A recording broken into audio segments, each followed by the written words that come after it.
اب ہم آتے ہیں سیدنا ابراہیم علیہ السلام کے قصے کی طرف، لیکن اس سے پہلے یہ وضاحت کر دیں کہ سیدنا ابراہیم علیہ السلام کے واقعے کے ساتھ چند دوسرے انبیاء علیہم السلام کے واقعات بھی وابستہ ہیں، مثلا سیدنا لوط علیہ السلام کا واقعہ، اس لیے کہ یہ سیدنا ابراہیم علیہ السلام کے بھتیجے بھی ہیں اور ان کے پیروکار بھی۔ اسی طرح آپ کے صاحبزادوں سیدنا اسماعیل اور سیدنا اسحاق علیہ السلام کے واقعات ساتھ ساتھ چلتے ہیں۔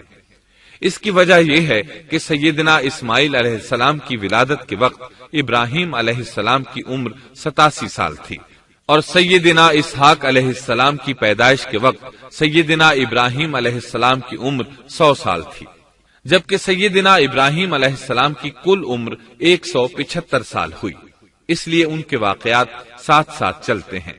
ابراہیم علیہ السلام کا قصہ سناتے ہوئے ان حضرات کا ذکر ساتھ ساتھ ضرور آئے گا، تو آئیے شروع کرتے ہیں قصہ ابراہیم علیہ السلام کا۔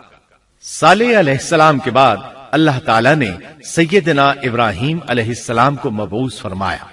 ابراہیم علیہ السلام جد الانبیاء ہیں، عظیم المرتبت اور اولو العزم پیغمبر ہیں۔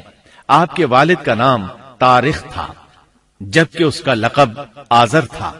آزر مدد کرنے والے کو کہتے ہیں۔ یہ شخص اپنے قبیلے کے افراد کی مدد کیا کرتا تھا، غمخواری کرتا تھا، اس لیے اس کا لقب آزر مشہور ہو گیا تھا۔ قرآن مجید میں ابراہیم علیہ السلام کا قصہ 73 مقامات پر ذکر ہوا ہے۔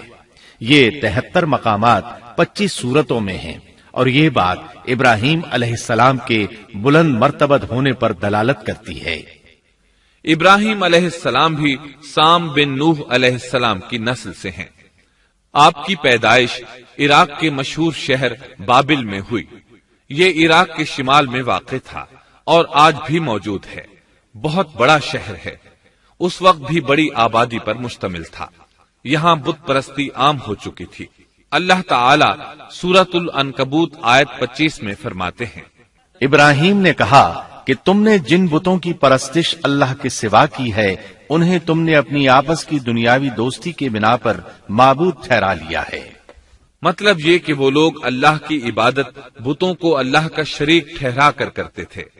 ابراہیم علیہ السلام نے اپنے باپ سے اور اپنی قوم سے کہا کہ یہ مورتیاں جن کے تم مجاور بنے بیٹھے ہو کیا ہیں؟ انہوں نے جواب دیا، ہم نے اپنے باپ دادوں کو انہی کی عبادت کرتے پایا ہے۔ اللہ تعالیٰ ان کے بارے میں فرماتے ہیں، اے نبی، انہیں ابراہیم علیہ السلام کا قصہ سنا دو، جبکہ انہوں نے اپنے باپ اور اپنی قوم سے فرمایا، تم کس کی عبادت کرتے ہو؟ کہنے لگے، بتوں کی، ہم تو برابر ان کے مجاور بنے بیٹھے ہیں۔ ابراہیم علیہ السلام نے فرمایا، جب تم انہیں پکارتے ہو تو کیا وہ سنتے بھی ہیں یا تمہیں نفع اور نقصان پہنچا سکتے ہیں؟ انہوں نے کہا، یہ ہم کچھ نہیں جانتے، ہم نے تو اپنے باپ دادوں کو اسی طرح کرتے پایا ہے۔ مطلب یہ کہ یہ بت پرستی انہیں ورثے میں ملی تھی۔ وہ جن معبودوں کی عبادت کرتے تھے، نہ وہ ان کی پکار کو سنتے تھے، نہ ہی ان کے نفع و نقصان پر قادر تھے۔ اسی لیے ابراہیم علیہ السلام انہیں جھنجھوڑ رہے تھے، لیکن اندھی تقلید اور بشری عقل کے بیکار ہو جانے نے انہیں یہ سب سوچنے سے عاری کر دیا تھا۔ اللہ تعالیٰ نے ابراہیم علیہ السلام کی خصوصی رہنمائی فرمائی تھی، جیسا کہ سورۃ الانبیاء آیت 51 میں ہے، اور ہم نے ابراہیم کو پہلے سے ہدایت عطا فرما دی تھی اور ہم اسے جانتے تھے۔ ابراہیم علیہ السلام نے کبھی ایک لمحے کے لیے بھی بتوں کی پوجا نہیں کی تھی۔ آپ نے اپنی قوم کو بتوں کی پوجا کرتے دیکھا تو انہیں ملامت کی، ایک اللہ کی طرف دعوت دی، اور اس دعوت کی ابتدا انہوں نے اپنے باپ سے کی۔ اللہ تعالیٰ سورہ مریم میں فرماتے ہیں، اے نبی، کتاب میں ابراہیم کا ذکر کر، بے شک وہ سچا نبی تھا۔ جب اس نے اپنے باپ سے کہا، اے میرے باپ، بے شک مجھے وہ علم عطا ہوا ہے جو تمہیں حاصل نہیں، اس لیے میری اطاعت کریں، میں آپ کو سیدھا راستہ دکھاؤں گا۔ اے میرے باپ، شیطان کی عبادت نہ کریں، بے شک شیطان اللہ کا نافرمان ہے۔ ان بتوں کی عبادت گویا شیطان کی عبادت ہے، اس لیے آپ نے ان معبودوں کو شیطان سے تعبیر کیا۔ فرمایا، اے میرے باپ، بے شک مجھے خوف ہے کہ تم پر اللہ کا عذاب آئے۔ پھر تم شیطان کے ساتھی ہو جاؤ۔ باپ نے ان کی بات سن کر کہا، اے ابراہیم، کیا تو میرے معبودوں سے پھرا ہوا ہے؟ البتہ اگر تو باز نہ آیا تو میں تجھے سنسار کر دوں گا، اور تو مجھ سے ایک مدت تک دور ہو جا، یعنی مجھ سے اتنا دور ہو جا کہ کبھی مجھے نظر نہ آئے۔ ابراہیم علیہ السلام نے اپنے باپ پر نرمی اور مہربانی کرتے ہوئے ان سے کہا، آپ پر سلامتی ہو، میں اپنے رب سے آپ کے لیے بخشش طلب کرتا رہوں گا۔ لیکن جب بعد میں ان پر واضح ہو گیا کہ وہ تو اللہ کا دشمن ہے تو ابراہیم علیہ السلام اس سے بے تعلق ہو گئے۔ سورہ توبہ آیت 114 میں اللہ فرماتے ہیں، اور ابراہیم کا اپنے والد کے لیے بخشش طلب کرنا ایک وعدے کی وجہ سے تھا جو وہ اس سے کر چکے تھے، لیکن جب انہیں معلوم ہو گیا کہ وہ اللہ کا دشمن ہے تو اس سے بیزار ہو گئے۔ بے شک ابراہیم بڑے نرم اور تحمل والے تھے۔ کسی ایماندار کے لیے جائز نہیں کہ وہ کسی کافر کے لیے دعائے مغفرت کرے، بلکہ مومن پر حرام ہے کہ وہ کسی کافر یا عیسائی وغیرہ کے لیے مغفرت طلب کرے یا اس سے یہ کہے کہ اللہ تجھ پر رحم کرے۔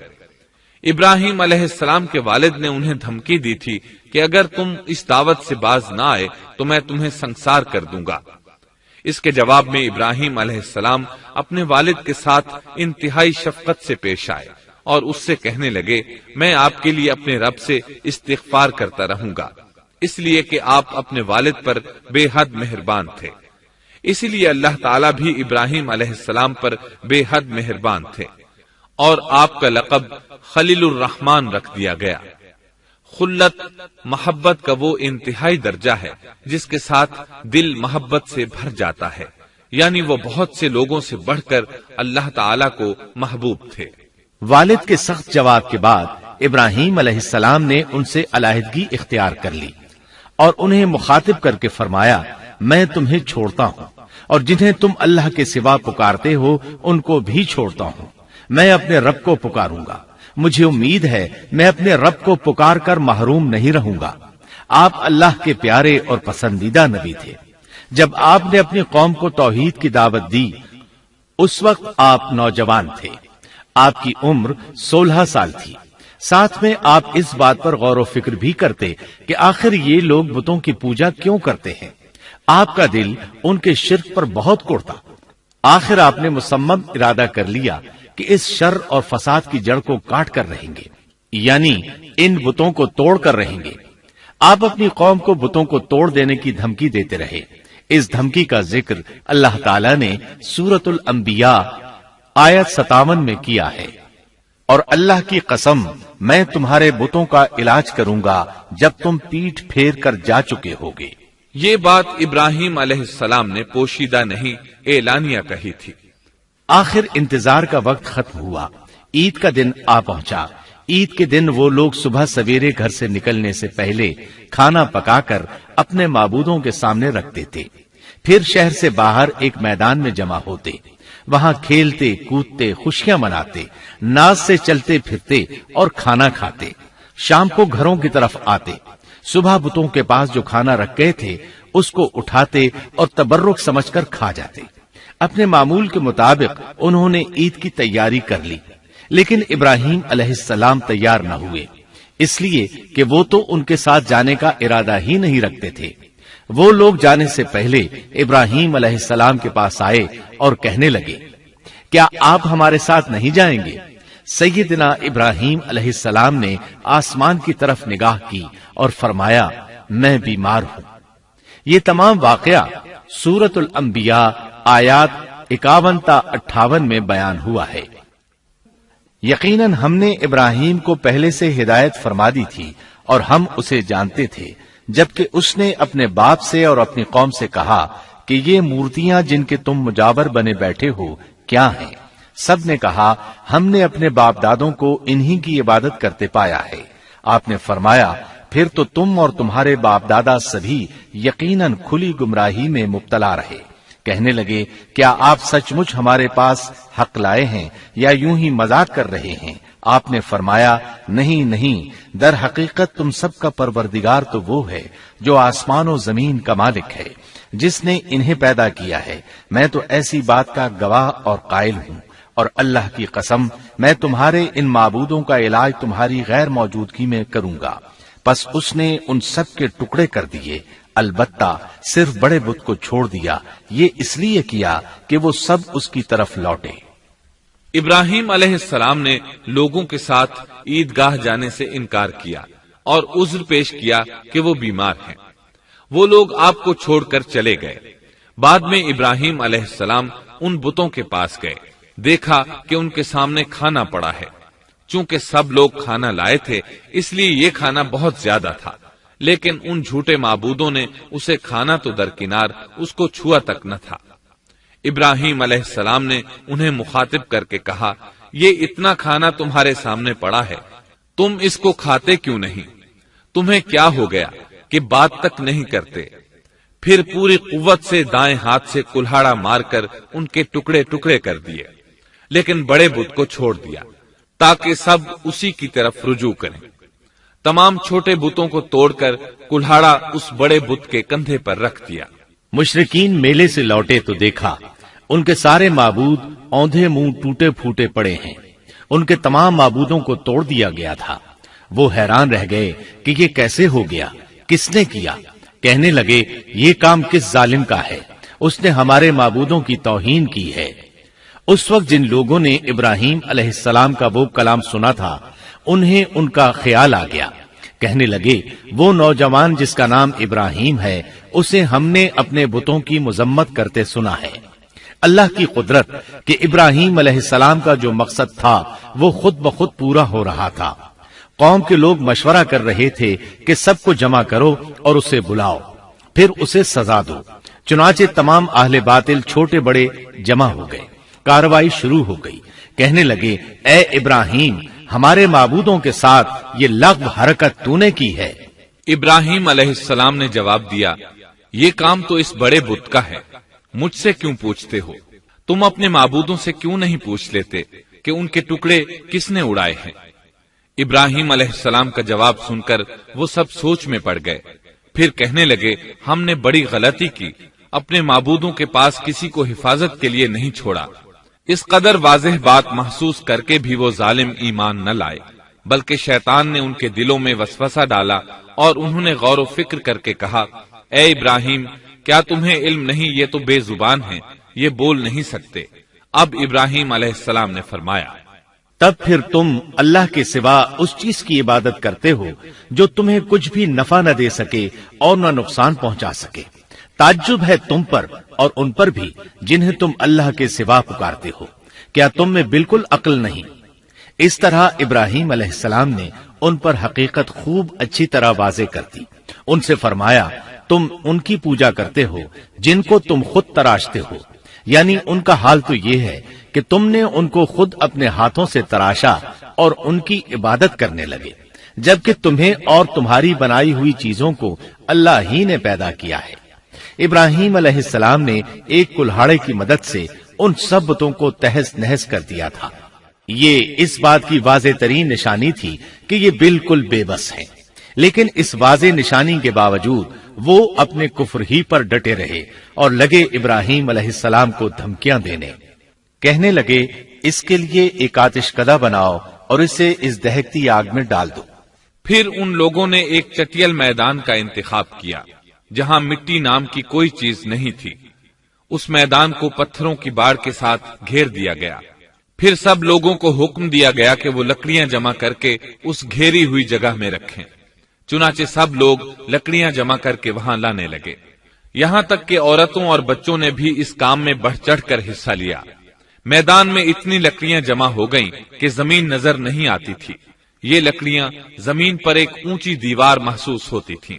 پھر ان لکڑیوں کو آگ لگائی گئی۔ جب آگ کے شعلے آسمان سے باتیں کرنے لگے تو انہوں نے ابراہیم علیہ السلام کو آگ میں ڈالنے کے لیے ایک جھولا تیار کیا۔ اس میں سیدنا ابراہیم علیہ السلام کو رکھا گیا۔ اس وقت آپ نے یہ دعا پڑھی، حسبنا اللہ ونعم الوکیل۔ ہمیں اللہ کافی ہے اور وہی بہترین کارساز ہے۔ یہ کلمہ ہر محتاج اور مصیبت زدہ کو پڑھنا چاہیے۔ بخاری میں ہے، رسول اللہ صلی اللہ علیہ وسلم نے فرمایا، حسبنا اللہ و نعم الوکیل ابراہیم علیہ السلام نے اس وقت فرمایا تھا جب انہیں آگ میں پھینکا جانے لگا تھا۔ مطلب یہ کہ ہم اللہ ہی پر بھروسہ کرتے ہیں، اس کے سوا ہمارا کسی پر بھروسہ نہیں۔ بعض روایات میں یہ بھی ہے کہ جب ابراہیم علیہ السلام کو آگ میں ڈالا جانے لگا تو جبریل علیہ السلام آئے اور کہا، اے ابراہیم، کوئی حاجت ہے تو میں حاضر ہوں۔ ابراہیم علیہ السلام نے فرمایا، اگر تم اپنی مرضی سے آئے ہو تو مجھے تمہاری کوئی ضرورت نہیں۔ ایک دوسری روایت میں ہے کہ بارش کے فرشتے نے حاضر ہو کر کہا تھا، اے ابراہیم، مجھے حکم دیجئے میں بارش برسا کر اس آگ کو بجھا دوں۔ لیکن ایسی تمام روایات ضعیف ہیں۔ یوں بھی اللہ کا حکم ان سے پہلے کام کرنے والا تھا۔ اللہ تعالی سورہ انبیاء آیت 69 اور 70 میں فرماتے ہیں، ہم نے کہا، اے آگ ابراہیم پر ٹھنڈی ہو جا اور سلامتی والی ہو جا۔ گو انہوں نے ابراہیم کا برا چاہا لیکن ہم نے انہیں ہی نقصان پانے والا کر دیا۔ چنانچہ جب ابراہیم علیہ السلام کو آگ میں ڈالا گیا تو وہ ٹھنڈی ہو گئی۔ ابن عباس رضی اللہ عنہما فرماتے ہیں، اگر اللہ تعالیٰ آگ سے یہ نہ فرماتے کہ سلامتی والی ٹھنڈی ہو جا تو وہ اس قدر سرد ہو جاتی کہ اس کی ٹھنڈک سے تکلیف محسوس ہوتی۔ گویا آگ بھی اللہ کے حکم کے بغیر نہیں جلا سکتی، چھری اللہ کے حکم کے بغیر نہیں کاٹ سکتی، اس لیے کہ یہ بھی اللہ کی مخلوق ہیں اور ان کی قدرت بھی اللہ کے پاس ہے۔ وہ چاہے تو ان کو قدرت عطا کر دے، چاہے تو قدرت واپس لے لے۔ آگ کو ٹھنڈا ہونے کا حکم ہوا، وہ ٹھنڈی ہو گئی۔ اس نے نہ ابراہیم علیہ السلام کے کپڑے جلائے، نہ جسم کے کسی حصے کو کوئی نقصان پہنچایا، صرف وہ رسیاں جلائیں جن سے آپ کو باندھا گیا تھا۔ سبحان اللہ۔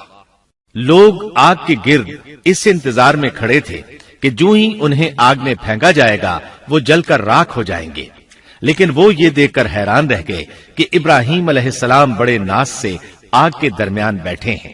بعض روایات میں ہے کہ ابراہیم علیہ السلام فرمایا کرتے تھے، مجھے ان دنوں جو راحت اور سکون حاصل تھا ویسا آگ سے نکلنے کے بعد نہیں ہوا۔ لوگ اس معجزے کو دیکھ کر حیرت زدہ تھے۔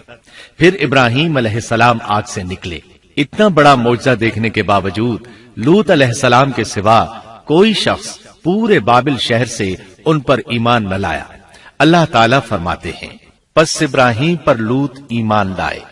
مطلب یہ کہ پوری بستی سے لوط علیہ السلام تھے جو آپ پر ایمان لائے تھے، باقی تمام لوگ کفر ہی پر ڈٹے رہے۔ ابراہیم علیہ السلام ان کا رویہ دیکھ کر نا امید ہو گئے کہ اس سے بڑھ کر یہ کون سا معجزہ دیکھنا چاہتے ہیں۔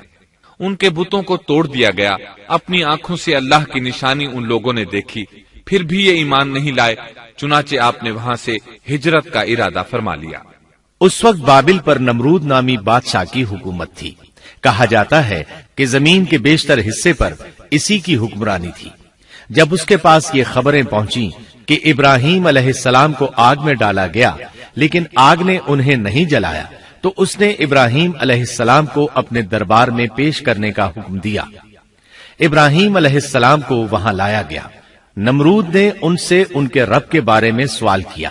اللہ تعالیٰ سورۃ البقرہ آیت 258 میں فرماتے ہیں، کیا تو نے اس شخص کو نہیں دیکھا جس نے ابراہیم سے اس کے رب کے متعلق جھگڑا کیا، اس لیے کہ اللہ نے اسے سلطنت دی تھی۔ ایک روایت میں ہے کہ 4 بادشاہوں نے زمین کے بیشتر حصے پر حکمرانی کی ہے، ان میں سے ایک نمرود ہے۔ نمرود اپنے وقت کا حاکم و بادشاہ تھا۔ ابراہیم علیہ السلام سے جب اس کی اللہ تعالی کے بارے میں بات چیت ہوئی تو ابراہیم علیہ السلام نے کہا، میرا رب وہ ہے جو زندہ کرتا ہے اور مارتا ہے۔ جواب میں اس نے کہا، میں بھی زندہ کرتا ہوں اور مارتا ہوں۔ چنانچہ اس نے حکم دیا کہ جیل سے 2 آدمیوں کو لے آؤ۔ جیل سے 2 ایسے آدمیوں کو لایا گیا جن کے لیے سزائے موت کا فیصلہ ہو چکا تھا۔ اس نے ان میں سے ایک کے قتل کا حکم دیا، دوسرے کو معاف کر دیا۔ اس سے اس نے یہ ثابت کرنا چاہا کہ وہ بھی زندہ کر سکتا ہے اور موت دے سکتا ہے، اور کہنے لگا، دیکھ لو، میرے حکم سے لوگ مرتے ہیں اور میرے حکم سے انہیں زندگی ملتی ہے۔ اس کی بات سن کر ابراہیم علیہ السلام نے غور کیا کہ اگر وہ اس سے موت و حیات کے باریک فلسفے پر بحث کریں گے تو نمرود کا مقصد پورا ہو جائے گا اور میرا مقصد پورا نہیں ہو پائے گا۔ اس لیے بحث و مباحثے کی بجائے کوئی مضبوط دلیل پیش کر دی جائے تاکہ حق و باطل کے درمیان فرق واضح ہو جائے۔ چنانچہ آپ نے فرمایا، بے شک اللہ سورج کو مشرق سے لاتا ہے، تو اس کو مغرب سے لے آ۔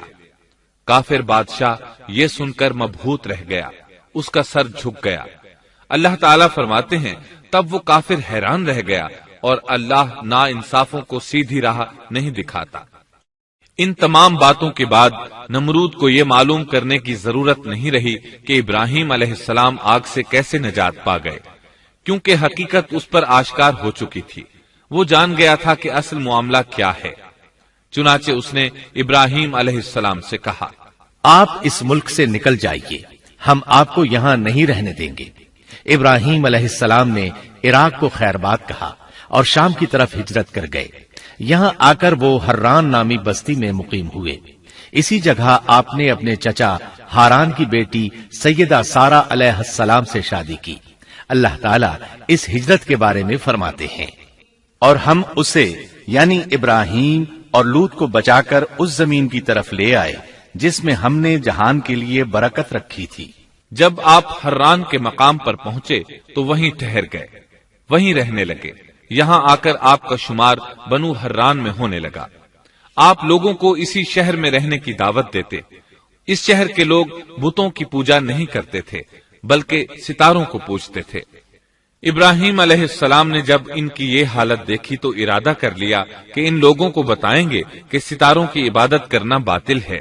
یہ لوگ چونکہ نجوم پرست تھے اس لیے ان کی عبادت کا وقت رات کو ہوتا تھا، اور یہ لوگ رات کے وقت عبادت کرتے تھے کیونکہ ان کے معبود یعنی ستارے رات ہی کو طلوع ہوتے ہیں۔ چنانچہ ابراہیم علیہ السلام انہیں یہ دکھانے کے لیے کہ ان چیزوں کی عبادت باطل ہے ایک دن ان کے ساتھ نکلے۔ اللہ نے آسمان کے دروازے کھول دیے تو ابراہیم علیہ السلام نے چاند، ستاروں، سیاروں اور آسمان و زمین کی سلطنت کو دیکھا۔ اللہ تعالیٰ نے ابراہیم علیہ السلام سے تمام پردے ختم کر دیے جو عام طور پر لوگوں کی آنکھوں پر ہوتے ہیں، اور انہوں نے وہ کچھ دیکھا جسے آج کی رصد گاہیں بھی نہیں دیکھ سکتی۔ اللہ تعالیٰ سورۃ الانعام آیت 75 میں فرماتے ہیں، اور اسی طرح ہم نے ابراہیم کو آسمان اور زمین کی سلطنت کا مشاہدہ کرا دیا تاکہ وہ یقین کرنے والوں میں سے ہو جائے۔ بعض مفسرین نے لکھا ہے کہ یہ سب کچھ اللہ تعالیٰ نے ابراہیم علیہ السلام کو اس لیے دکھایا تھا کہ وہ ستاروں کی پرستش کرتے تھے۔ پھر اللہ تعالیٰ نے اپنی عبادت کی طرف ان کی رہنمائی فرمائی۔ جن مفسرین نے یہ بات لکھی وہ غلطی پر ہیں، کیونکہ ایک جلیل القدر رسول کے متعلق ایسا گمان کرنا کبیرہ گناہ ہے۔ آسمان اور زمین کی سلطنت اور دیگر معجزات دکھانے کے بعد اللہ تعالیٰ فرماتے ہیں، آسمان اور زمین کی پیدائش یقیناً انسان کی پیدائش سے بہت بڑا کام ہے۔ اللہ تعالیٰ ایک دوسرے مقام پر فرماتے ہیں، آسمان اور زمین میں بہت سی نشانیاں ہیں جن سے یہ منہ موڑ کر گزر جاتے ہیں۔ ابراہیم علیہ السلام حران شہر کے ستارہ پرستوں کو لے کر ایک رات نکلے۔ اچانک ایک ستارہ طلوع ہوا، اس کی چمک دمک بہت تھی، شکل صورت کے لحاظ سے بھی بہت خوبصورت تھا۔ اس وقت ابراہیم علیہ السلام نے بطور مذاق کہا، یہ میرا رب ہے۔ لیکن جب وہ ستارہ کچھ دیر بعد چھپ گیا تو کہنے لگے، یہ تو غروب ہو گیا۔ یہ رب کیسے ہو سکتا ہے؟ جو چھپ جائے وہ رب نہیں ہو سکتا، پس میں تو غروب ہونے والوں کو پسند نہیں کرتا۔ اگلے روز وہ پھر ان لوگوں کو ساتھ لے کر نکلے تو چاند کو دیکھا۔ یہ شکل صورت میں ستاروں سے کہیں زیادہ خوبصورت تھا، روشن تھا، لیکن یہ بھی غروب ہو گیا۔ تو ابراہیم کہنے لگے، اگر مجھے میرے رب نے ہدایت نہ کی تو میں گمراہ لوگوں میں شامل ہو جاؤں گا۔ اے اللہ، تو کہاں ہے؟ اپنی طرف میری رہنمائی کر۔ ان باتوں سے ابراہیم علیہ السلام ان لوگوں کو غور و فکر کی دعوت دے رہے تھے تاکہ وہ غور کریں، آخر رب چھپ کیسے سکتا ہے؟ اگر چاند رب ہے اور دن کے وقت کسی کو اپنے معبود کی حاجت ہوگی تو وہ کیا کرے گا؟ لہذا چاند کسی صورت رب نہیں ہو سکتا۔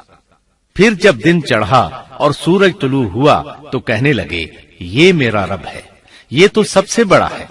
پھر لوگوں کو مخاطب کر کے کہنے لگے، تم رات کو چھوٹے چھوٹے ستاروں کی پوجا کرتے ہو، کیوں نہ تم اتنے بڑے ایک ہی رب کی پوجا کر لو۔ لیکن جب وہ بھی غروب ہو گیا تو کہنے لگے یقیناً میں تمہارے شرک سے بیزار ہوں. یہ معبود کیسے ہو سکتے ہیں؟ ان میں تو تبدیلی آتی رہتی ہے، کبھی طلوع ہوتے ہیں کبھی غروب ہوتے ہیں. یہ اس بات کی دلیل ہے کہ یہ مخلوق ہیں اور ان کا خالق کوئی اور ہے جس کے حکم کے یہ تابع ہیں. جب یہ خود مخلوق ہیں اور کسی اور کے تابع ہیں تو کسی کو نفع نقصان پہنچانے پر کس طرح قادر ہو سکتے ہیں؟ پھر اپنی قوم کو مخاطب کر کے کہنے لگے میں اپنا رخ اس کی طرف کرتا ہوں جس نے آسمانوں کو یکسو ہو کر پیدا کیا اور میں شرک کرنے والوں میں سے نہیں ہوں. اب بھی وہ اپنی بات پر اڑے رہے. تب آپ نے فرمایا تم مجھ سے اللہ کے بارے میں جھگڑ رہے ہو، مجھے تو اللہ راہ دکھا چکا ہے اور اس نے مجھے دلیل عطا فرمائی ہے. میں یقیناً جانتا ہوں کہ تمہارے تمام معبود بے بس اور بے طاقت ہیں. جاؤ تم سے اور تمہارے ان معبودوں سے جو ہو سکے کر لو. میرے رب کی مرضی کے بغیر کچھ بھی نہیں ہو سکتا. میرے رب نے ہر چیز کے علم کو اپنے گھیرے میں لے رکھا ہے. کیا پھر بھی تم نصیحت حاصل نہیں کرو گے؟ اور میں تمہارے معبودوں سے خوف کیوں کھاؤں؟ تم اللہ سے نہیں ڈرتے؟ ان کو اللہ کا شریک ٹھہرا رہے ہو. اللہ نے اس کی کوئی دلیل نازل نہیں کی. اگر تم میں صحیح علم ہے تو تم ہی بتلا دو کہ ہم دونوں جماعتوں میں سے امن کا زیادہ حقدار کون ہے. امن انہی کے لیے ہے جو ایمان لانے کے بعد دین کو شرک سے خلط ملط نہیں کرتے. حقیقت میں ہدایت یافتہ وہی لوگ ہیں. یہی ہمارے وہ دلائل تھے جو ہم نے ابراہیم علیہ السلام کو ان کی قوم کے مقابلے میں عطا کیے تھے، اور ہم جسے چاہیں مرتبے میں بڑھا دیں. بے شک تیرا رب بڑی حکمت والا ہے. ان لوگوں نے پھر بھی کفر ہی کیا، کوئی بھی ایمان نہ لایا. چنانچہ ابراہیم علیہ السلام نے ایک بار پھر ہجرت کی اور مصر جا پہنچے. مصر کے بادشاہ کو خبر ملی کہ ایک شخص ہجرت کر کے آیا ہے اور اس کے ساتھ ایک عورت ہے. وہ بہت زیادہ حسین و جمیل ہے. چنانچہ اس ظالم نے اپنے کارندوں کو بھیجا کہ اس عورت کو میرے پاس لے آؤ، ساتھ ہی اس سے پوچھنا کہ تمہارے ساتھ جو آدمی ہے وہ کون ہے. اگر وہ اس کا خاوند ہو تو اسے قتل کر دینا. ادھر بادشاہ نے اپنے کارندوں کو حکم دیا. ادھر اللہ نے ابراہیم علیہ السلام کی طرف وحی بھیج دی. انہوں نے سارا علیہ السلام سے کہا اگر وہ تجھ سے میرے بارے میں پوچھیں تو بتا دینا تم میری بہن ہو.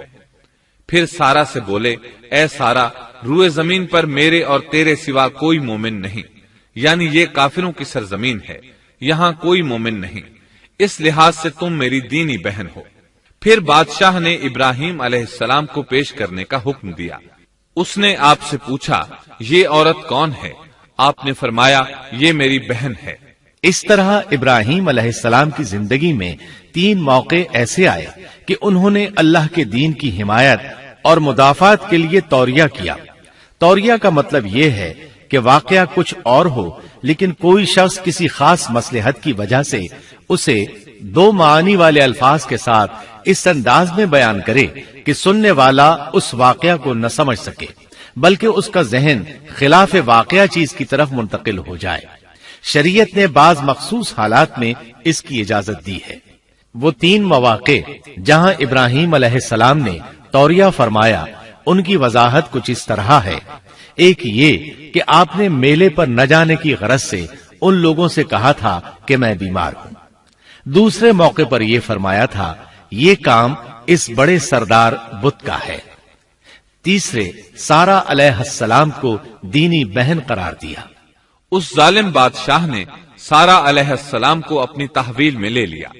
جب سارا علیہ السلام کو معلوم ہوا کہ وہ ایک بدکار شخص ہے تو انہوں نے اللہ تعالیٰ سے دعا کی اے اللہ تجھے معلوم ہے میں تجھ پر اور تیرے نبی پر ایمان لائی ہوں اور اپنے جسم کو اپنے خاوند کے سوا ہر ایک سے محفوظ رکھا ہے، لہٰذا آپ اس کافر کو مجھ پر مسلط نہ کیجیے گا. چنانچہ اس کافر بادشاہ نے جب سیدہ سارا کو پکڑنے کے لیے اپنا ہاتھ بڑھایا تو اس کا ہاتھ شل ہو گیا اور اپنی جگہ پر جم گیا. وہ لگا چیخ پکار کرنے. اس میں اتنی طاقت نہ رہی کہ اپنے ہاتھ کو حرکت دے سکے. اس کی آواز سن کر اس کے محافظ بھاگے ہوئے آئے. انہوں نے اس کے ہاتھ کو چھڑانا چاہا لیکن چھڑا نہ سکے. اس کی یہ حالت دیکھ کر سیدہ سارا خوف زدہ ہو گئیں۔ انہوں نے سوچا اگر یہ مر گیا تو لوگ کہیں گے اسے میں نے قتل کیا ہے۔ چنانچہ انہوں نے اللہ سے دعا کی کہ اسے چھوڑ دیا جائے۔ اللہ تعالیٰ نے آپ کی دعا قبول کر لی، اس کا ہاتھ ٹھیک ہو گیا، لیکن وہ ظالم پھر بھی نہ ڈرا۔ اس نے ایک بار پھر آپ کی طرف ہاتھ بڑھایا، اس کا ہاتھ پھر شل ہو گیا۔ سیدہ سارا نے پھر دعا کی، وہ دوبارہ ٹھیک ہو گیا، وہ پھر بھی باز نہ آیا۔ تیسری بار پھر اس نے ان کی طرف ہاتھ بڑھایا، اس بار بھی اس کا ہاتھ شل ہو گیا۔ اب وہ سیدہ سارا علیہ السلام سے کہنے لگا، اب کی بار اگر تو مجھے اس مصیبت سے نجات دلائے گی تو میں تجھے چھوڑ دوں گا اور کبھی تیرے آڑے نہیں آؤں گا۔ چنانچہ سیدہ سارا علیہ السلام نے اللہ تعالی سے دعا کی، وہ ٹھیک ہو گیا۔ تب اس نے اپنے کارندوں کو آواز دی اور ان سے بولا، تم میرے پاس کسی انسان کو نہیں بلکہ سرکش جن کو لائے ہو۔ پھر اس نے انہیں رہا کر دیا، عزت و اکرام سے رخصت کیا اور ان کی خدمت کے لیے اپنی بیٹی ہاجرہ کو ساتھ کر دیا۔ سارا علیہ السلام واپس لوٹی تو دیکھا کہ ابراہیم علیہ السلام نماز پڑھ رہے ہیں۔ نماز کے بعد انہوں نے پوچھا، سارا اس نے تمہارے ساتھ کیا سلوک کیا؟ سیدہ سارا علیہ السلام نے سارا واقعہ سنا دیا۔ سن کر آپ نے فرمایا، الحمدللہ۔ پھر بولے، اب ہم یہاں نہیں رہیں گے بلکہ واپس جائیں گے۔ چنانچہ آپ ایک بار پھر فلسطین میں آ گئے، وہیں اپنی زندگی بسر کرنے لگے۔ اب ہم آگے بڑھتے ہیں۔ جب آپ فلسطین میں مستقل طور پر رہائش پذیر ہوئے تو لوط علیہ السلام بھی آپ کے ساتھ تھے۔ لوط علیہ السلام آپ کے بھتیجے تھے، ان کے والد کا نام ہاران تھا۔ یہ بچپن ہی سے سیدنا ابراہیم علیہ السلام کے زیر سایہ رہے، انہی کے ہاں پرورش پائی، اس لیے دین حق فوراً قبول کر لیا۔ جب سیدنا ابراہیم علیہ السلام نے عراق سے شام کی طرف ہجرت کی تو یہ آپ کے ساتھ تھے، وہاں سے حران گئے تب بھی ساتھ تھے، پھر مصر کی طرف ہجرت کی تو بھی لوط علیہ السلام ان کے ساتھ تھے۔ آخر کار جب آپ نے مصر کو بھی خیر بات کہا اور فلسطین آ گئے تب بھی یہ ساتھ تھے۔ اب ابراہیم علیہ السلام نے لوط علیہ السلام کو حکم دیا کہ وہ بستی سدوم کی طرف چلے جائیں، اس لیے کہ اس بستی کے لوگ کفر کی انتہائی گہرائی میں جا چکے ہیں، انہیں کفر و شرک سے نکالنے کے لیے وہاں جائیں، انہیں اللہ کے احکام سنائیں، اللہ کی طرف دعوت دیں۔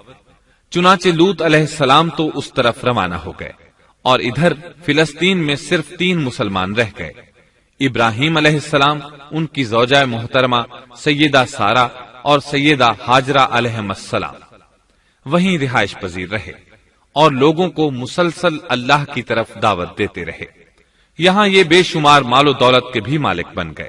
جب ان کی عمر 85 یا 86 سال ہوئی تو سارا علیہ السلام نے سوچا، میں بانجھ ہوں، میرے خاوند بوڑھے ہیں لیکن اولاد کی تمنا ہے، تو کیوں نہ میں اپنی لونڈی ہاجرہ ہدیے اور تحفے کے طور پر ابراہیم علیہ السلام کو دے دوں۔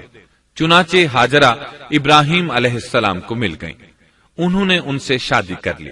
اللہ رب العزت نے جلد ہی ان کے بطن سے آپ کو اسماعیل علیہ السلام عطا فرمائے۔ ہاجرہ علیہ السلام کے ماں بننے پر اور ان کی اولاد کو دیکھ کر سیدہ سارا علیہ السلام کو فطری طور پر غیرت کا احساس ہوا۔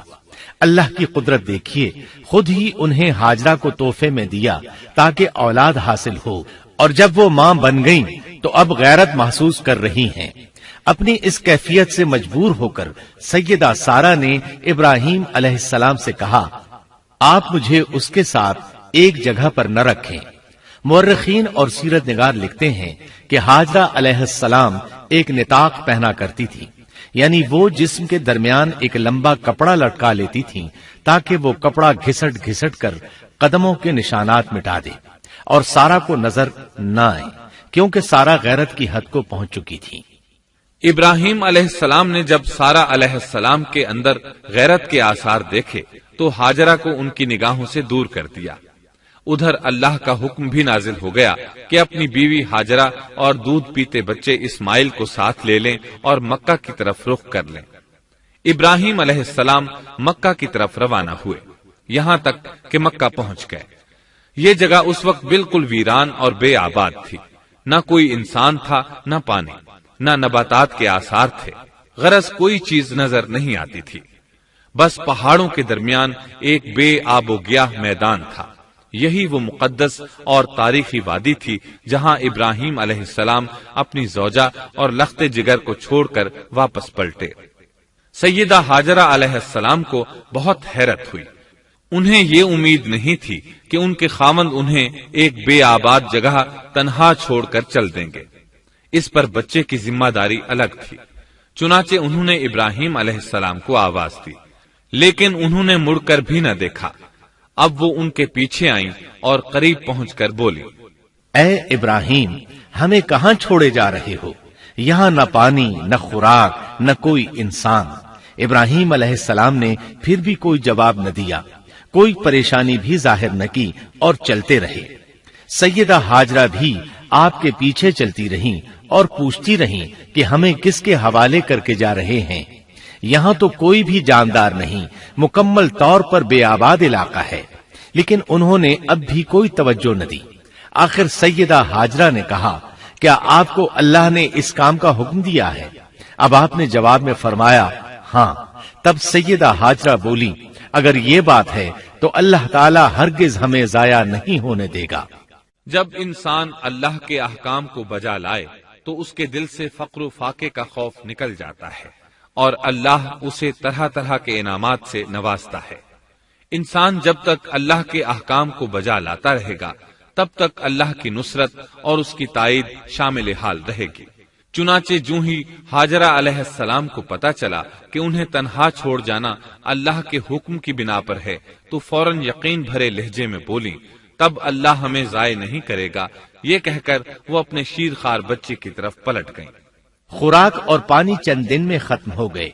پانی کا ایک قطرہ پاس نہ رہا۔ اب پانی کی تلاش شروع کی، لیکن اپنے لیے تو درکنار، ماں کو بیٹے کے لیے بھی پانی نہ ملا نہ خوراک۔ اب بچہ لگا بھوک سے بلکنے۔ خوراک نہ ملنے کی وجہ سے ماں کا دودھ بھی خشک ہو گیا تھا۔ عورت کتنی بھی باحوصلہ ہو اپنے بچے کو بھوک سے بلکتے نہیں دیکھ سکتی۔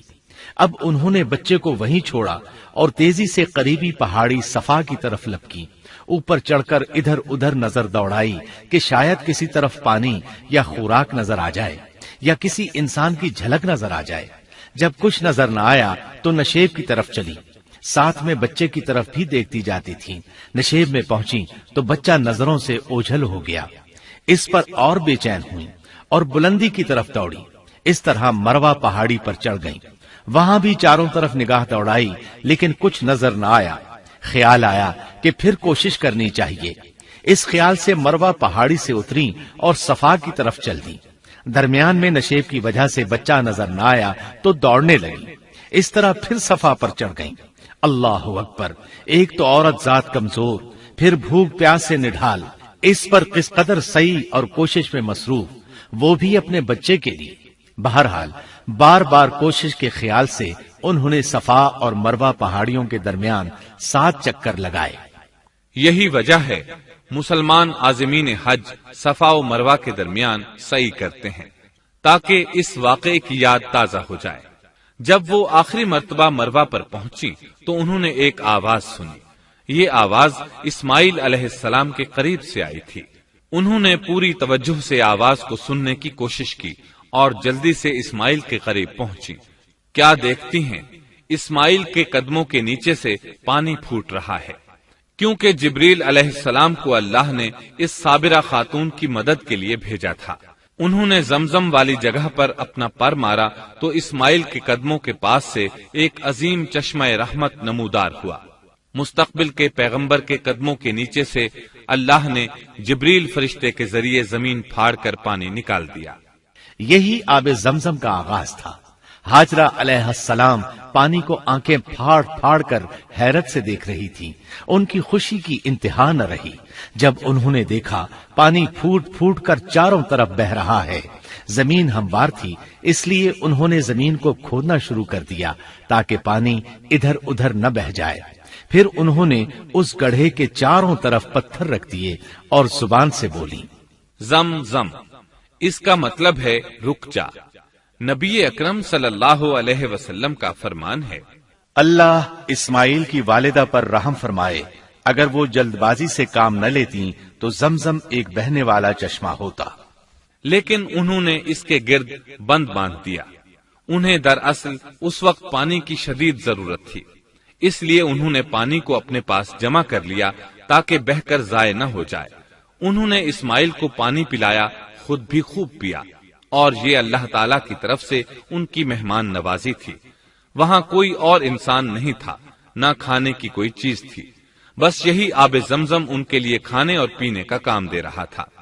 اب چونکہ زمزم ایک چشمہ بن گیا تھا، اس لیے پرندے بھی آنے لگے۔ انہی دنوں عرب کے قبیلوں میں سے ایک قبیلہ بنو جرہم یمن کو خیر باد کہہ کر اس طرف آ رہا تھا۔ یمن میں ایک بہت بڑا ڈیم تھا، پہاڑوں کے درمیان انہوں نے پانی کو روک کر ایک بہت بڑا بند قائم کر رکھا تھا، اس سے پورا سال آسانی سے کھیتی باڑی کرتے تھے۔ اس ڈیم کی بدولت ان کا آب پاشی کا نظام بہت اچھا تھا۔ جب اس ڈیم کو اللہ تعالیٰ نے توڑا تو تمام لوگ وہاں سے منتشر ہو گئے اور جزیرہ عرب کے اطراف میں منتقل ہونے لگے۔ وہیں سے ہجرت کرنے والا ایک قبیلہ بنو جرہم تھا۔ یہ لوگ بنیادی طور پر عرب تھے۔ یہ قبیلہ سفر میں رہتا، جہاں کہیں پانی اور چراگاہ نظر آتے وہیں پڑاؤ ڈال دیتے۔ جب وہاں خوراک ختم ہو جاتی تو آگے سفر شروع کر دیتے۔ چونکہ وہ بہت بڑے تاجر تھے، اس بنا پر ان راستوں سے خوب واقف تھے۔ انہیں چشموں کا خوب علم تھا۔ ملک شام کی طرف بھی ان کی آمد و رفت تھی۔ یہ قبیلہ بنو جرہم مکہ کے قریب پہنچا تو فضا میں پرندوں کو منڈلاتے پایا۔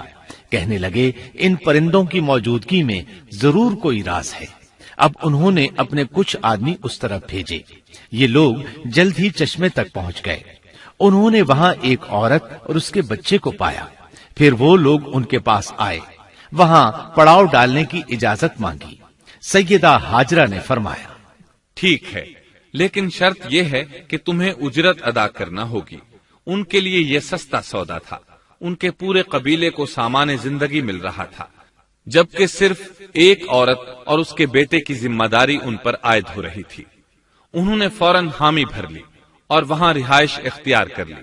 اس طرح یہ لوگ سیدہ ہاجرہ علیہ السلام کی معیشت کا ذریعہ بن گئے، اور اس طرح سیدنا اسماعیل علیہ السلام بنو جرہم میں پرورش پاتے رہے۔ انہوں نے ان لوگوں سے عربی سیکھ لی اور ان سے بھی زیادہ عربی دان بن گئے، فصاحت اور بلاغت سے عربی میں بات چیت کرنے لگے۔ پھر ان کی اس قبیلے میں شادی ہو گئی۔ ان کی اولاد سے عرب قوم کا آغاز ہوا۔ انہی میں سے سرور کائنات محمد صلی اللہ علیہ وسلم کی ولادت باسعادت ہوئی۔ بنو جرہم کی آمد اور آبادی ابراہیم علیہ السلام کی دعا کا نتیجہ تھی۔ جب انہوں نے اپنی بیوی اور بچے یعنی دو کمزور انسانوں کو اس ویران جگہ چھوڑا تھا تو یہ دعا مانگی تھی، اے ہمارے پروردگار، میں نے اپنی کچھ اولاد اس بے آباد جنگل میں تیرے حرمت والے گھر کے پاس بسائی ہے۔ یہاں یہ سوال پیدا ہوتا ہے کہ کیا اس وقت بیت اللہ کی تعمیر ہو چکی تھی؟ درست بات یہ ہے کہ اس وقت خانہ کعبہ کی تعمیر نہیں ہوئی تھی۔ پھر سوال پیدا ہوتا ہے کہ کیا ابراہیم علیہ السلام کے زمانے سے پہلے اس کی تعمیر ہو چکی تھی یا صرف جگہ ہی معروف تھی؟ اس بارے میں دو طرح کی روایات ہیں۔ بعض میں آتا ہے کہ صرف اس کی جگہ معروف تھی، اور بعض میں ہے کہ ابراہیم علیہ السلام سے پہلے شیس علیہ السلام نے اس کو تعمیر کیا تھا، اور وہ گردش ایام کے ساتھ ساتھ منہدم ہو کر ختم ہو گیا۔ لیکن بہرحال اس کی جگہ معلوم تھی اور وہی پہلا گھر تھا، جیسا کہ اللہ نے خبر دی ہے۔ اللہ تعالیٰ نے پہلا گھر جو لوگوں کے لیے مقرر کیا تھا وہی ہے جو مکہ میں ہے، اور وہ پوری دنیا کے لیے برکت اور ہدایت والا ہے۔ ابراہیم علیہ السلام نے اللہ تعالی سے یہ دعا مانگی تھی، اے ہمارے پروردگار، میں نے اپنی کچھ اولاد اس بے کھیتی کے جنگل میں تیرے حرمت والے گھر کے پاس بسائی ہے۔ اے ہمارے پروردگار، یہ اس لیے کہ وہ نماز قائم کریں، پس تو کچھ لوگوں کے دلوں کو ان کی طرف مائل کر دے اور انہیں پھلوں کی روزیاں عطا فرما تاکہ یہ شکر گزاری کریں۔ دن گزرتے رہے اور اسماعیل علیہ السلام بنو جرہم کے ماحول میں عمر کی منزلیں طے کرتے رہے اور وہ ہوش سنبھالنے کے قریب ہو گئے۔ ابراہیم علیہ السلام ہر سال ایک دو بار اپنے گھرانے کی دیکھ بھال کے لیے چکر لگاتے تھے۔ جب اسماعیل علیہ السلام نے ہوش سنبھالا تو ایک بار پھر ایک عظیم آزمائش کا وقت آ گیا۔ ہوا یوں کہ ایک مرتبہ ابراہیم علیہ السلام مکہ تشریف لائے، ایک جگہ آرام کے لیے بیٹھے کہ نیند کی وادی میں پہنچ گئے۔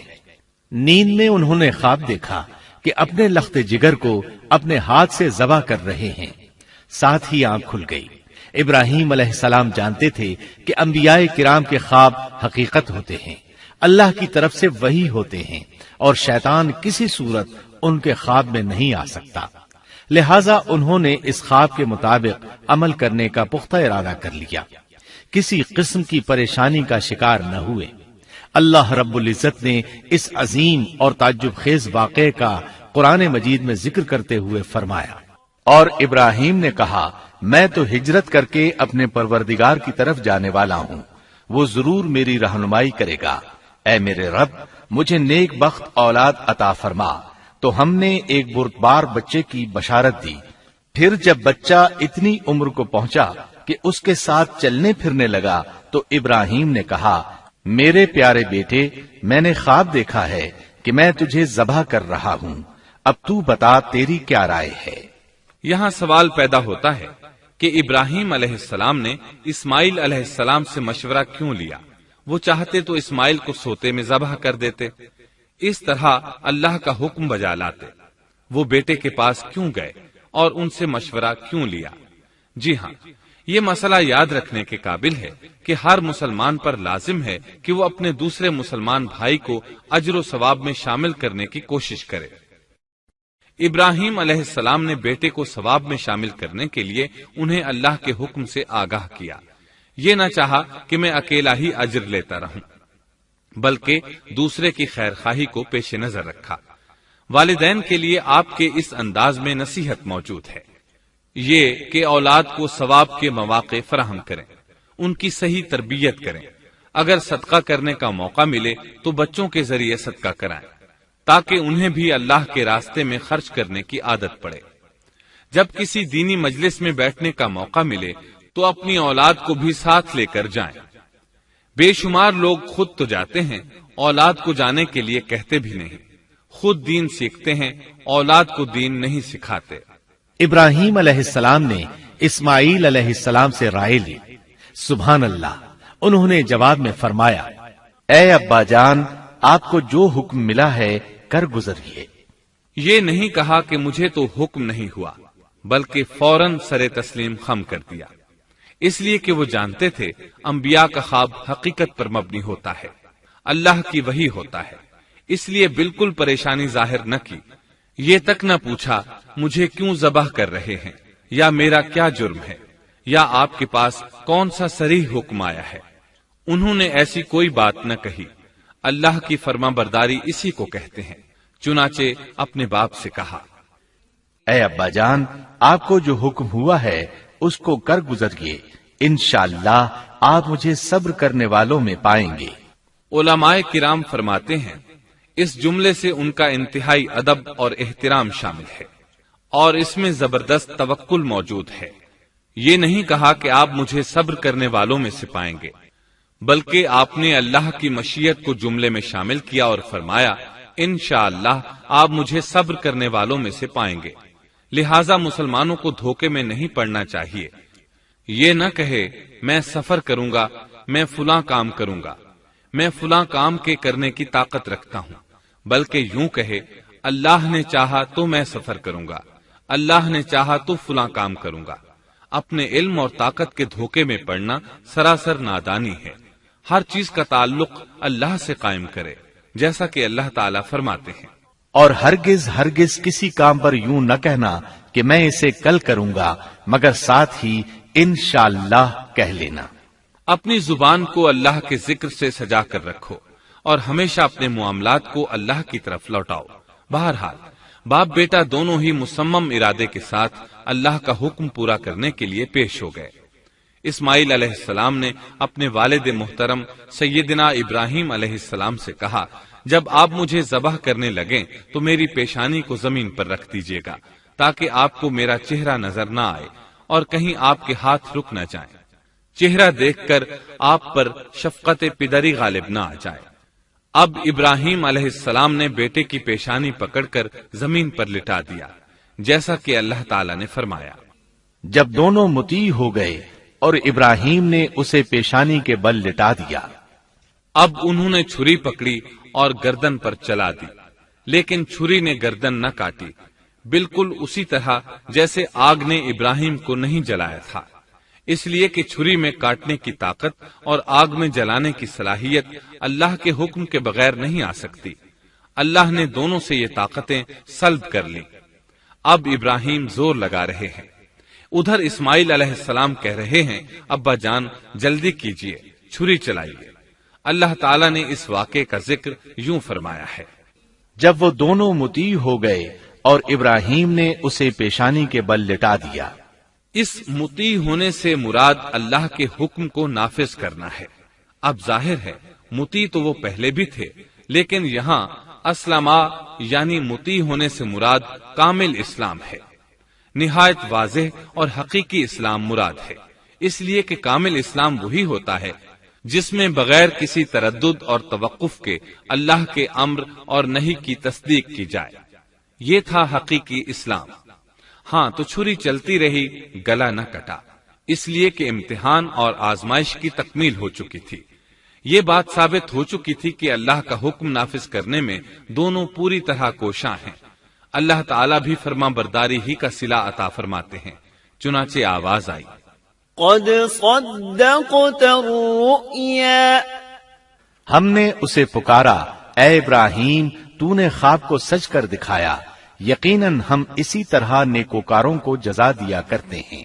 یقیناً یہ ایک کھلی آزمائش تھی۔ تاریخ کا ایک عظیم ترین امتحان اور کڑی آزمائش دنیا کو آج بھی حیرت میں ڈال دیتی ہے۔ کون ہے جو بیٹے کو ذبح کرنے پر تیار ہو جائے، خاص طور پر اس صورت میں جب اولاد بھی اکلوتی ہو، جس کی وجہ سے 86 سال کے بعد آنگن میں بہار آئی ہو۔ پھر اس کی قربانی کا بھی واضح حکم نہیں دیا گیا تھا، اشارتاً خواب میں رہنمائی کی گئی تھی۔ آپ کہہ سکتے تھے یہ قتل اور سنگین جرم ہے، کہہ سکتے تھے اپنے بیٹے کو کس جرم میں قتل کروں، لیکن آپ نے بغیر کسی تعامل کے سر تسلیم خم کر دیا اور اس عظیم امتحان میں کامیاب ہوئے۔ اللہ فرماتے ہیں، وَإِبْرَاهِيمَ الَّذِي وَفَّى، اور ابراہیم وہ ہیں جنہوں نے وفاداری کی۔ اس آیت میں یہ نہیں بتایا گیا کہ کس چیز میں وفاداری کی، اس لیے کہ وہ تو ہر معاملے میں مکمل طور پر وفاداری کا مظاہرہ کر چکے تھے۔ آگ میں ڈالے جانے والا معاملہ، بیوی اور بچے کو لق و دق میدان میں چھوڑ آنے کا معاملہ، پھر ذبح کا امتحان، تعمیر بیت اللہ کی مشقت، غرض ہر معاملے میں وفادار تھے، حتیٰ کہ اپنا مال اللہ کے راستے میں خرچ کرنے میں اس قدر وفادار کہ ابو زیفان کے لقب سے مشہور ہو گئے۔ اس کا معنی ہے مہمان نواز۔ کسی مہمان کو دسترخوان پر اپنے ساتھ بٹھائے بغیر ایک لقمہ نہیں کھاتے تھے، باہر نکلتے مہمان تلاش کرتے، پھر اس کے ساتھ مل کر کھانا کھاتے، مہمان نہ ملتا تو سخت غمگین ہو جاتے۔ اس طرح انہوں نے اللہ کے ہر حکم کی پاسداری کی۔ ذبح والے اس امتحان کا اللہ نے انہیں کیا صلہ دیا؟ اللہ فرماتے ہیں، ہم نے اسے عظیم ذبیحے کا بدلہ عطا کیا۔ ہاں تو ہم بتا رہے تھے چھری نے گلا نہ کاٹا۔ ایسے میں ابراہیم علیہ السلام نے ایک آواز سنی، آواز پیچھے سے آئی تھی۔ انہوں نے مڑ کر دیکھا، جبریل علیہ السلام نظر آئے۔ وہ آسمان سے ایک مینڈھا لے کر آئے تھے، دنیا کے مینڈھوں میں سے نہیں بلکہ جنت کا مینڈھا لائے تھے۔ سیدنا عبداللہ بن عباس رضی اللہ عنہما سے روایت ہے کہ وہ میڈھا جنت میں 40 سال تک چرتا رہا۔ سفید رنگ، کشادہ آنکھوں، خوبصورت سینگوں والا حسین و جمیل میڈھا تھا۔ بہرحال یہ ابراہیم علیہ السلام کی وفاداری کا بدلہ تھا جو اسماعیل علیہ السلام کے فدیے میں دیا گیا، اور پوری امت مسلمہ کے لیے حکم ہو گیا کہ اللہ کی رضا کے لیے قربانی اور ہدی پیش کرتے رہیں۔ کعبے کے پاس حرم الہی میں ہر سال یہ سنت ادا کی جاتی ہے، اور ان کے ساتھ ساتھ پوری زمین کے تمام خطوں پر بسنے والے مسلمان بھی اس عظیم فرمانبرداری کی علامت کے طور پر قربانیاں پیش کرتے ہیں۔ مینڈھے کے ذکر کا مطلب یہ ہے کہ ہم سنت ابراہیمی پر گامزن ہو جائیں، یہ میڈھا ہمیں اللہ کے لیے قربانی کا سبق دیتا ہے۔ ہمیں چاہیے سنت ابراہیمی کی اقتدا کرتے ہوئے ہم اپنی جانوں، اپنی اولاد اور اپنے مالوں کو اللہ کی راہ میں قربان کرنے کے لیے تیار ہو جائیں۔ اللہ تعالیٰ فرماتے ہیں، اور ہم نے اسے عظیم ذبیحہ عطا کیا اور ہم نے اس کا پچھلوں میں ذکر خیر چھوڑا، سلامتی ہو ابراہیم پر۔ اسی طرح ہی ہم نیکوکاروں کو جزا دیتے ہیں، یقیناً وہ ہمارے مخلص بندوں میں سے تھا۔ اور اسی طرح اللہ فرماتے ہیں، اور ہم نے اسے نیکوکار نبی اسحاق کی ولادت کی خوشخبری سنائی۔ یہ خوشخبری فلسطین کی طرف واپس لوٹنے کے بعد سنائی گئی۔ ایک اکلوتے بیٹے کی قربانی کے لیے تیار ہو جانے کے صلے میں اور سارہ علیہ السلام کی عظمت اور تکریم کے مد نظر اللہ تعالی نے اسحاق کی خوشخبری سنا دی۔ یہ آیت ذبح کے واقعے کے بعد اللہ تعالی نے ذکر فرمائی ہے، اس لیے معلوم ہوا پچھلی آیات میں اسحاق کے علاوہ کسی اور بیٹے کا ذکر ہوا ہے، اور وہ اسماعیل علیہ السلام ہی تھے، جبکہ یہودی روایات میں اسحاق علیہ السلام کو ذبیح قرار دیا جاتا ہے۔ یہ بالکل غلط ہے۔ ذبح کے واقعے کے بعد اسحاق علیہ السلام کی بشارت مل رہی ہے، پھر بھلا وہ پیدا ہونے سے پہلے ہی ذبیح کیسے بن گئے؟ اس لیے یہ قطعی بات ہے کہ اسماعیل علیہ السلام ہی ذبیح ہیں۔ اس کے کئی اور بھی دلائل ہیں جن کے ذکر کرنے کا یہاں موقع نہیں۔ بہرحال اس عظیم آزمائش میں بے مثال کامیابی کے بعد ابراہیم علیہ السلام فلسطین آئے اور 120 سال کی عمر میں اسحاق علیہ السلام کی بشارت ملی، جبکہ سارہ علیہ السلام کی عمر 90 سال تھی۔ ان پر بڑھاپا طاری ہو چکا تھا۔ ایسے میں 3 فرشتے آئے۔ وہ تو قوم لوط کی تباہی کے لیے آئے تھے۔ راستے میں اللہ کے حکم سے ابراہیم علیہ السلام اور ان کی اہلیہ سارہ کو خوشخبری سنائی، اور اس غرض کے لیے وہ انسانی شکل میں آئے تھے۔ ابراہیم علیہ السلام تو پہلے ہی بہت مہمان نواز تھے۔ انہیں دیکھ کر بہت خوش ہوئے کہ مہمان آ گئے۔ فرشتوں نے انہیں سلام کیا۔ ابراہیم علیہ السلام نے سلام کا جواب دیا۔ وہ حیرت زدہ تھے کہ یہ لوگ ان کی بستی کے رہنے والے تو ہیں نہیں، لیکن ان پر سفر کے نشانات بھی نہیں ہیں، جیسا کہ دور سے چل کر آنے والوں میں ہوتے ہیں۔ نہ ان کے پاس سواریاں ہیں۔ قرآن مجید میں آتا ہے، فرشتوں نے سلام کیا تو ابراہیم نے بھی سلام کیا اور دل میں خیال کیا یہ اجنبی لوگ ہیں۔ پھر وہ اپنی مہمان نوازی کی عادت کے مطابق انہیں اندر لے آئے، ان کے لیے کھانے کا انتظام کیا۔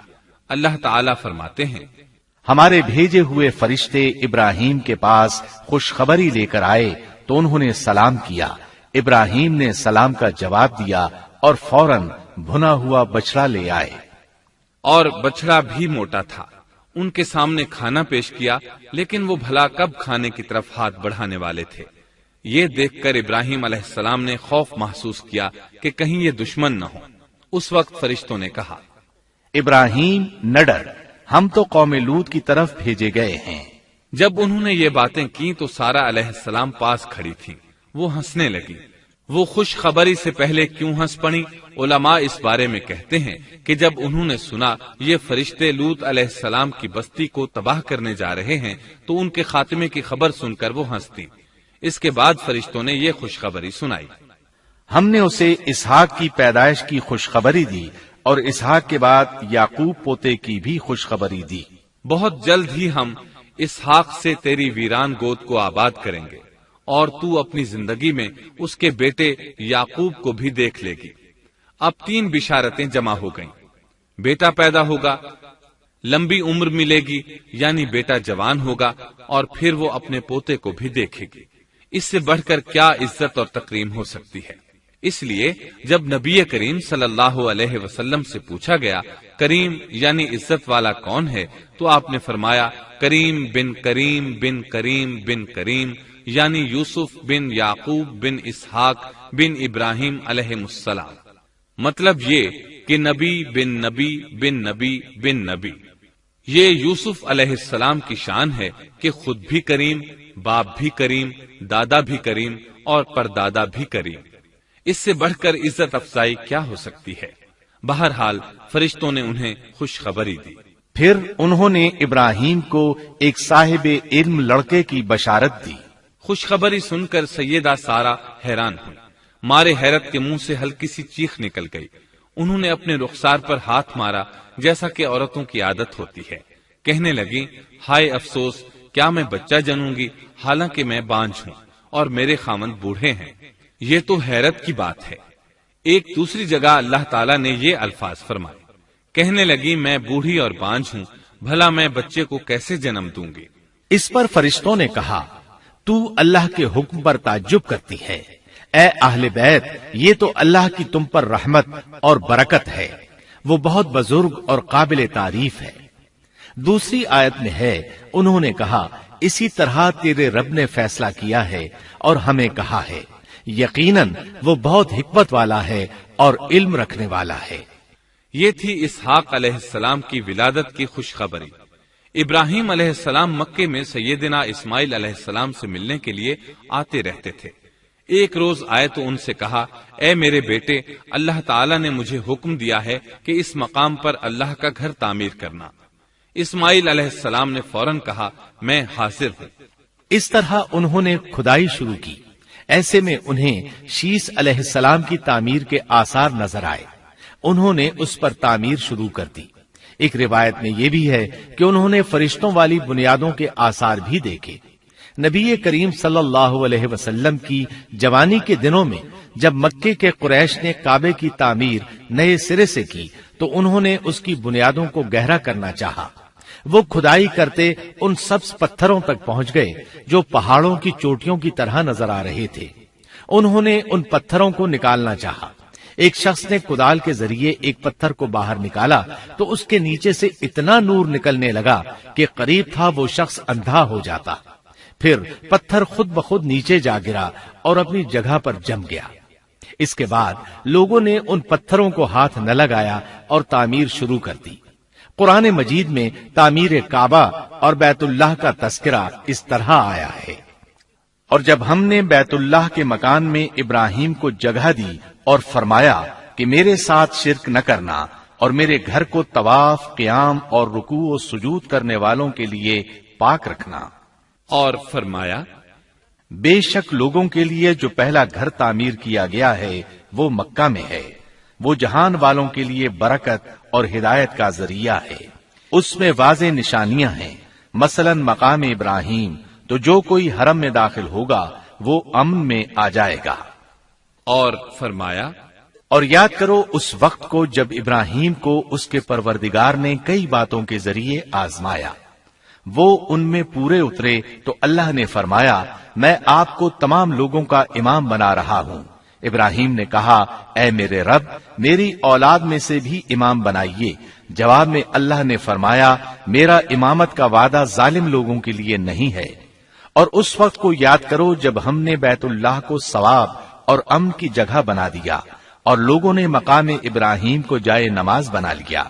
ہم نے ابراہیم کو حکم دیا کہ میرے گھر کو طواف، اعتکاف، رکوع اور سجود کے لیے پاک رکھو، اور وہ وقت بھی یاد رکھو جب ابراہیم نے دعا کی، اے پروردگار، اس شہر کو امن والا بنا دے اور اس کے مومن بندوں کو پھلوں کا رزق عطا کر۔ اللہ تعالیٰ نے فرمایا، میں کافروں کو بھی تھوڑا فائدہ دوں گا، پھر انہیں آگ کے عذاب کی طرف بے بس کر دوں گا، یہ پہنچنے کی جگہ بری ہے۔ اور وہ وقت یاد کرو جب ابراہیم اور اسماعیل بیت اللہ کی بنیادوں کو بلند کر رہے تھے اور دعا مانگ رہے تھے، اے ہمارے رب، ہماری محنت کو قبول فرما، تو دعا کو سننے والا، جاننے والا ہے، اور ہمیں اپنا فرما بردار بنا، ہماری اولاد میں سے بھی ایک فرما بردار گروہ بنا، اور ہمیں عبادت کا طریقہ سکھا اور ہم پر رجوع فرما، کیونکہ تو ہی توبہ قبول کرنے اور رحم فرمانے والا ہے۔